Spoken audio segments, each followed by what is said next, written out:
and we're starting the program with breaking news from London this morning, where police, the Metropolitan Police, say a car has crashed into a security barrier outside the British Parliament. This happened just in the last hour and a half or so. Our Erin McLaughlin is at the scene now in Westminster, in the heart of London, with more on this. Erin, tell us what we know so far about what exactly happened and the subsequent injuries and the like from pedestrians that we're starting to learn more of.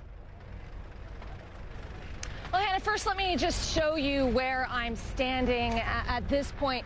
We are right outside of the iconic Westminster Abbey. You can see a very large and robust security perimeter has been set up here in the heart of London. Just minutes ago, we were actually further back by Parliament Square, but police seem to be increasing that security perimeter, moving us back this way. It was around 7:37 in the morning, according to the Metropolitan Police, when an individual driving a vehicle crashed into a security barrier outside of Parliament. According to the Metropolitan Police, there were a number of injuries as a result of that crash, though none of those injuries at this point are life-threatening. The man has been taken into police custody as police are trying to figure out exactly what happened in terms of that motive. This is a very sensitive area here in London. As you remember, Hannah, about over a year and a half ago, a man crashed into a crowd near Westminster Bridge, as well as attacking a police officer, killing that police officer at the gate of the Houses of Parliament in the Westminster Bridge attack, killing some 6 individuals. So that is why people here are on heightened alert pretty much at all times. There is a security presence down at Westminster outside the Houses of Parliament on a normal occasion. So authorities clearly, with this incident, while the motive they're working to establish, are taking absolutely no chances, and that is why we're seeing that security response that you see unfold behind me. We've seen a number of ambulances, we've seen fire response units, I've even seen sniffer dogs surveying this scene as authorities try and establish and make sure that this entire area, which is known to be a tourist destination, it's morning here, people on their way to work, trying to make sure this area is clear.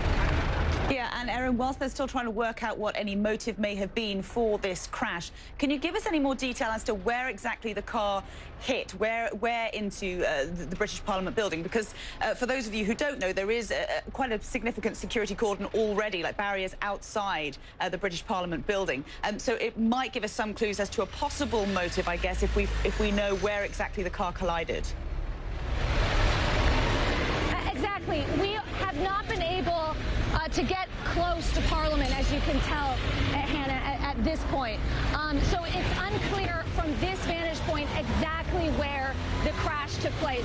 What we can tell from social media is it looks like it took place at the security barriers just around the corner from here by Parliament itself. But again, we are unable to independently confirm those details. What we know is what we know from police, what they've tweeted out on their Twitter account, as well as from what we can see at this point.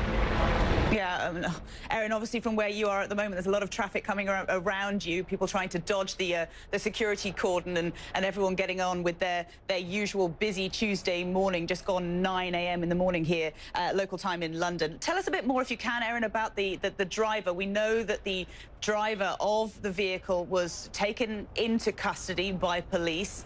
I think we actually have video of the moment when a male driver, was indeed arrested and will presumably now be under questioning by the Metropolitan Police force. And do we have any further details as to who he is? Not at this moment, Hannah. Authorities have not identified him, but as you say, at this point, they're likely questioning him as to his motive, why at 7:37 in the morning he crashed into that barrier, the reasonings behind that. Some eyewitnesses who saw the scene said it looked deliberate, but again, we don't know for sure, and that really at this point will be the heart of this ongoing investigation. As I said, though, so far authorities are taking no chances. They're increasing the security perimeter, not decreasing it at this point. Yeah, I mean, this is a very, very busy part of central London. Westminster, obviously, is where Parliament is at the moment. We should point out, though, Erin, I guess for a lot of our viewers, that given the fact that it is the summer, we are currently in parliamentary recess, so Parliament itself wouldn't have been as busy as it would have been in other times of the year. But nevertheless, this is still a rush hour time and a very, very busy part of London. And so there would have been a lot of people, pedestrians on their way to work, tourists as well, having a look around Parliament, and general commuters as well. A lot of traffic on the roads as this incident took place, right? Absolutely. As I said, it happened at 7:30 in the morning, right when people are making their way to work. And just take a look at the scene around me, Hannah. You see people here lined up, tourists, as well as people making their way to work. This is a very crowded, busy area of London. It's also an iconic area of London. You've got the London Eye right there. You've got Parliament Square just over that way.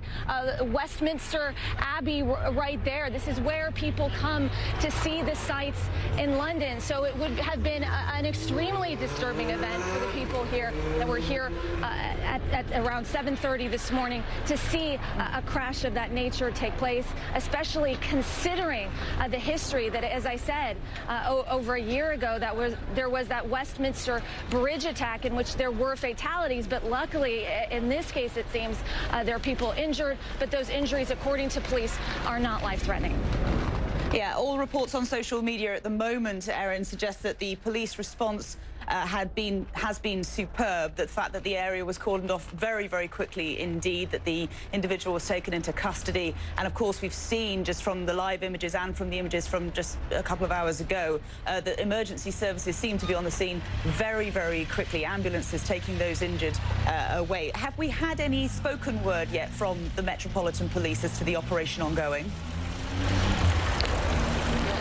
Not at this point. What the Metropolitan Police is advising is that members of the media keep track of their Twitter account. They've been regularly tweeting updates, keeping people apprised of the situation. But yes, the police response was massive. But again, it would have been considering the level of policing that's already here in Westminster for this kind of incident. And it continues. As you can see, the police officer there directing traffic. You can see another police car making its way from the scene. It's clear that authorities are taking no chances when terrorism is suspected. We tend to see this kind of response. I remember I was covering the Parsons Green tube attack over a year ago, and we saw a very similar response in which authorities set up a security perimeter. They deploy helicopters, sniffer dogs, ambulances, incident response units, clearly taking no chances as they investigate exactly what happened here about over an hour and a half ago, Hannah. And Erin, you've already mentioned about the Westminster Bridge attack from last year, a year and a half or so ago now. At the time, as you said, fatalities, but also a number of pedestrians injured, just caught up in the collision.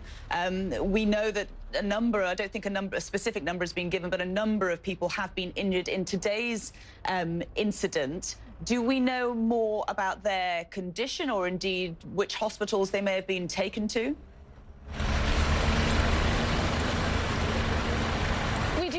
Hospital they have been taken to, Hannah. We also, but what we do know from the Metropolitan Police, from their Twitter account, is they've tweeted out that a number have been injured, but they do not believe that any of those injuries are life-threatening in nature. But that's pretty much all we know at this point about the victims of this crash.